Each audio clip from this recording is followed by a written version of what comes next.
Hello, everyone, and welcome to another episode of Disqualified. I am Trevin, joined as always by Caleb. Hola. Go. And Zach's behind the camera, who expresses some opinion sometimes. Anyway, we are here to talk about this past NXT. Quite a few things actually happened. Yeah. We opened the show with the Iron Survivor qualifying match between Frazier and Eddie Thorpe. Frazier picks up the win to qualify, but there was a lot of stuff happening on ringside. Yeah, like the tag team brawls. Yep. Like it started up again. Yep, the brawls happened, and Thorpe and Frazier got caught in a scuffle a couple times, but in the end, Frazier did pick up the win, much to Eddie's chagrin. But we'll get to his reaction to the whole brawl stuff later, because now we got to deal with a championship defense. We had Tony D'Angelo defending against Brooks Jensen. AKA Post Malone. Posted! Dude, that was a good time. Yeah, we saw a Post Malone concert.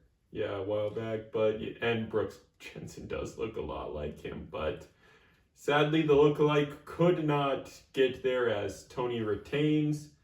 Sean Spears goes to shake the hand a little bit, but from behind, Brooks takes out Tony's knee, and it's just leading up to the eventual Sean Spears versus Tony D'Angelo for the championship bout.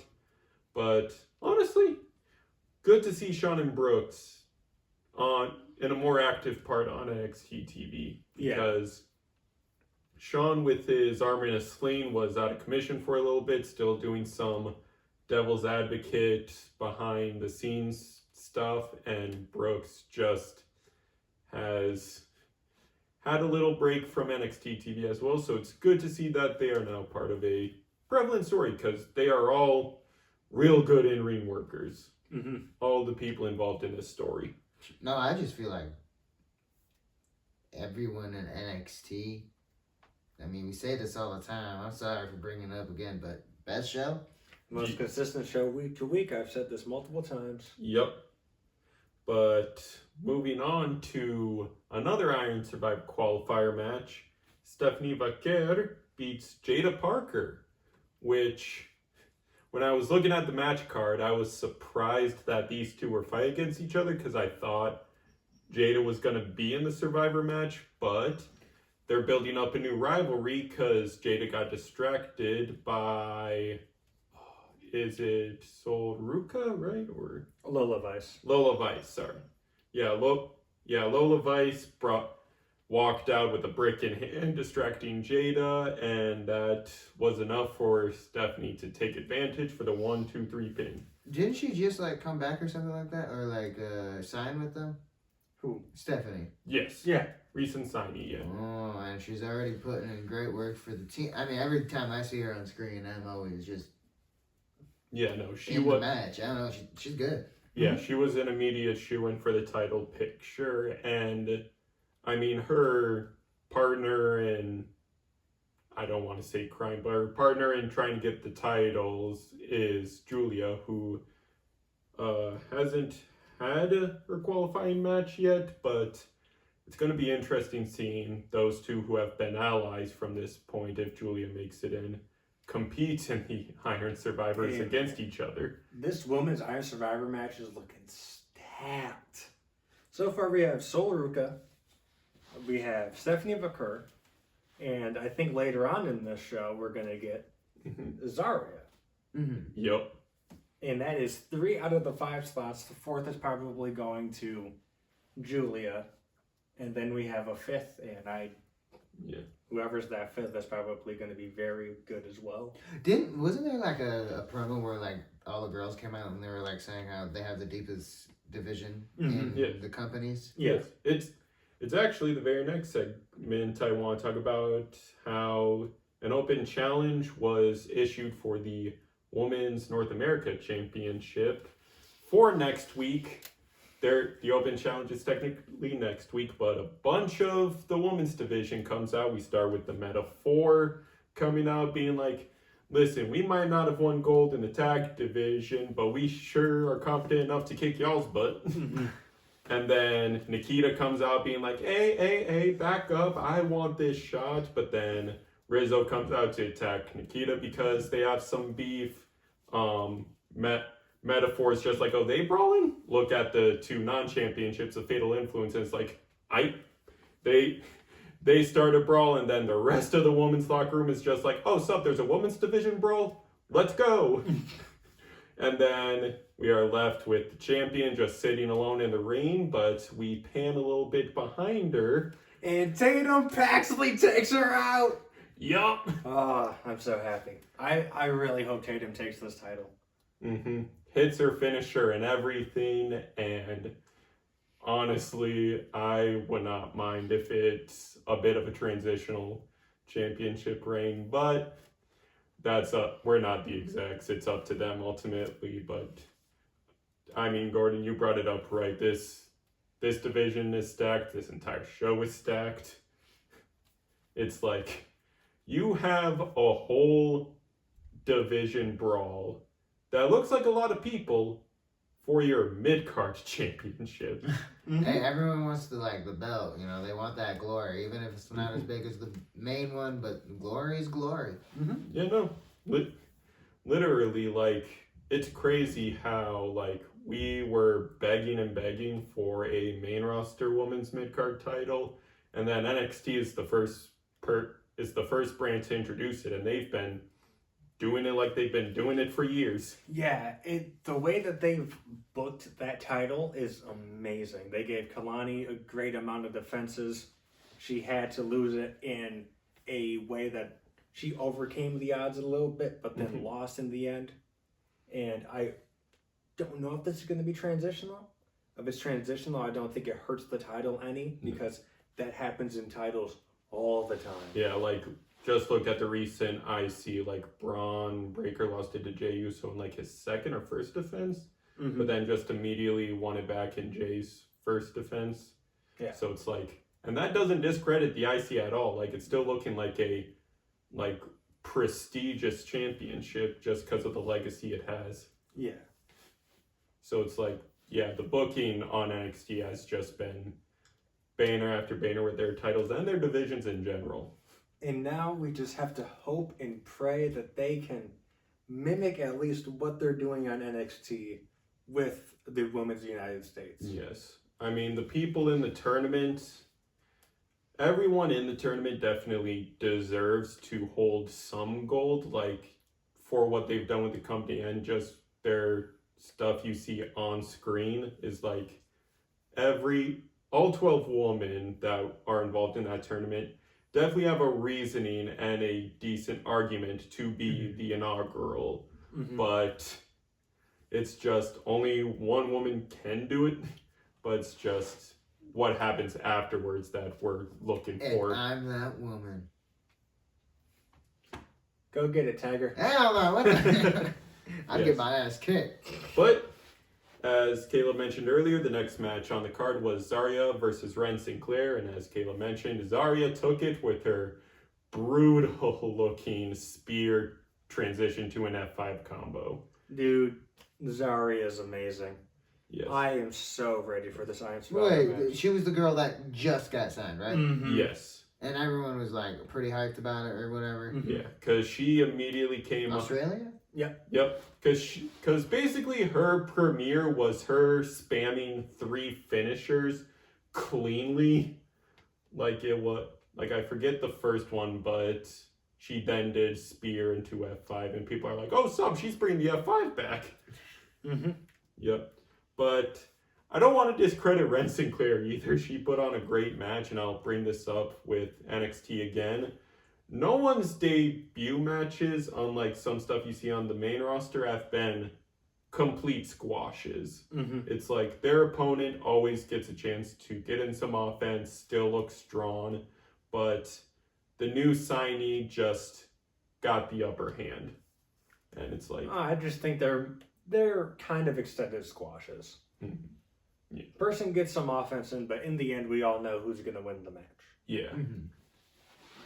But it's not like some things we've seen with like Braun Breaker being a main roster signee of just every week 5 seconds spear 1 2 3. Mm-hmm.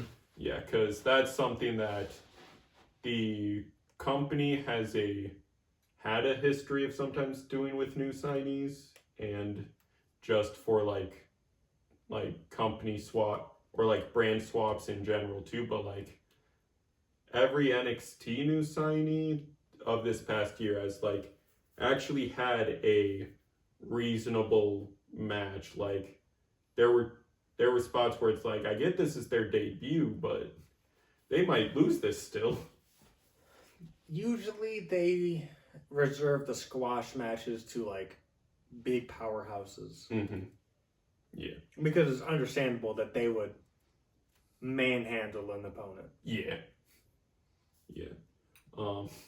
And their building's already up as the big powerhouse in NXT right now. Yes, because not a lot of people can do an F5 and make it look good. And I may regret saying this on the internet, but she is a muscle mommy. What the fuck? If we ever get big enough to get clipped, that's definitely gonna be one of the first. That's hilarious, Yeah. dude. Muscle mommy. Yep. But next up, we move on to a backstage segment of Tony's getting checked out by the physical therapist on hand, and Ava's there to make sure that one of her champs is okay. And Tony's like, "Listen, you need to do something about Spears, but I'm gonna take it into my own hand. He wants a title shot. He got it, but." And he says, go book it, Ava, but in the mix also, Eddie Thorpe comes in to ask Ava for a favor, and he overhears this, asks Ava, like, hey, my qualifier match was a little rough with the tag circuit brawl, like, could you, like, do something to see if I can try to re-qualify? And Ava basically says, like, listen, I might be GM, but I can't reverse what the judge decision is. And Eddie gets a little mad at that news, reasonably, I think, because he just overheard the Tony discussions. Like, okay, cool, so Brooks and Sean pull out some dirty moves and they get exactly what they want. I get cheated out of my qualifier match and I get absolutely nothing. Cool, good to know. Sucks to suck, man. I mean, Yeah, sucks to suck. I think he's just whining. Well, Like, yes, it was unfair what happened to him in his match, but also that's something that she can't control, a random ass brawl taking place. Yeah. To be fair, like she did basically gather all those tag teams and basically said, like, go make a statement, like basically gave them no orderly direction to it, just be like, go make a statement. And apparently in those heads that meant brawl every moment we can.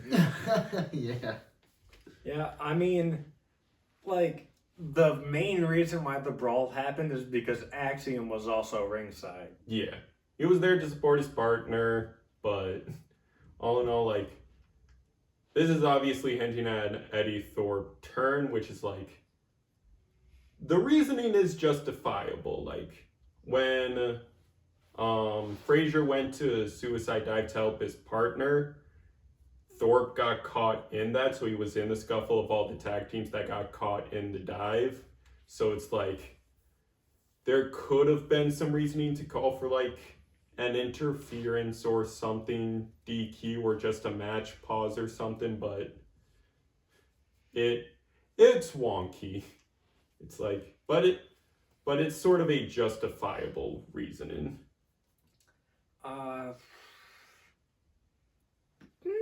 As long as no one hit Eddie Thorpe.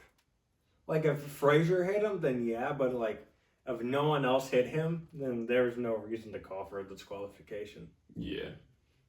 But because that's just in the environment. Ref could get people out, he just has to call for people in the back. Yeah. Which he didn't. Like, even after the match with Eddie, like, the tag teams continued to brawl, and the brawl got in the ring. Mm-hmm.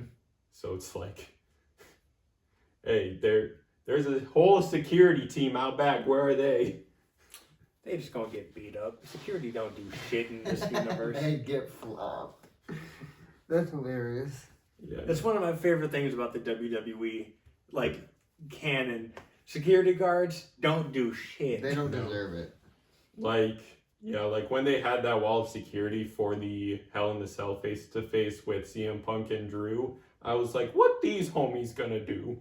And always look for people in NXT who are security guards.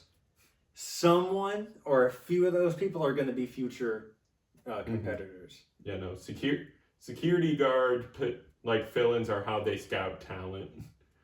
It's like Sheamus was one, Cesaro was one, LA Knight was one. Even. LA Knight was one, Samoa Joe was one, I believe. Braun, Carmelo, Trick. Yeah, it's like they just get local talent to play as security guards to get tossed around.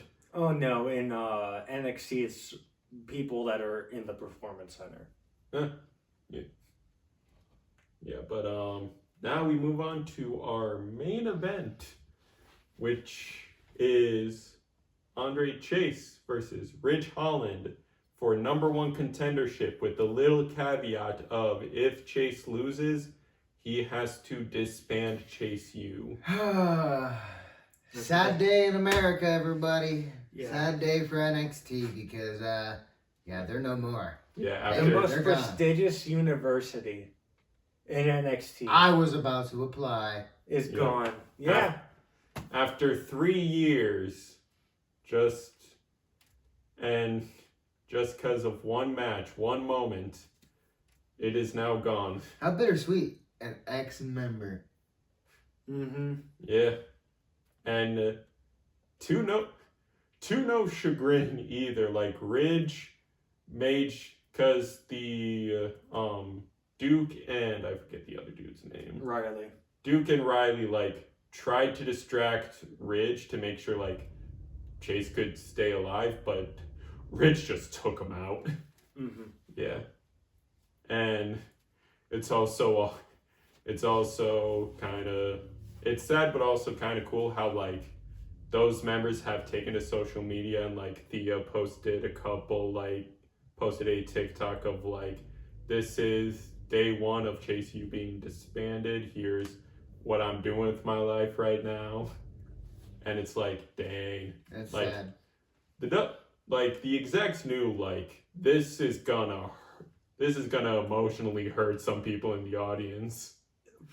I don't get the mindset of breaking up the most overact in NXT Yeah, with Maybe they reunite someday.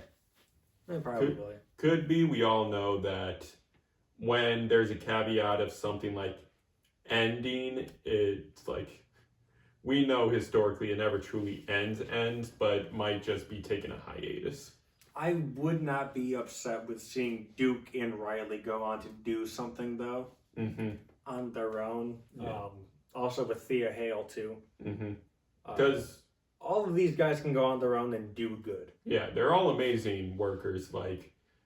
Just look at Duke. In storyline, Oba handpicked him to be one of his opponents while Oba held the NA title. So it's and we discussed it in the podcast too, to be handpicked by that man, it's you're clearly making some sort of statement. Yeah. I think the only person, and sorry to cut you No. off. I was going to say something, and then I was like, I don't remember what I was going to say.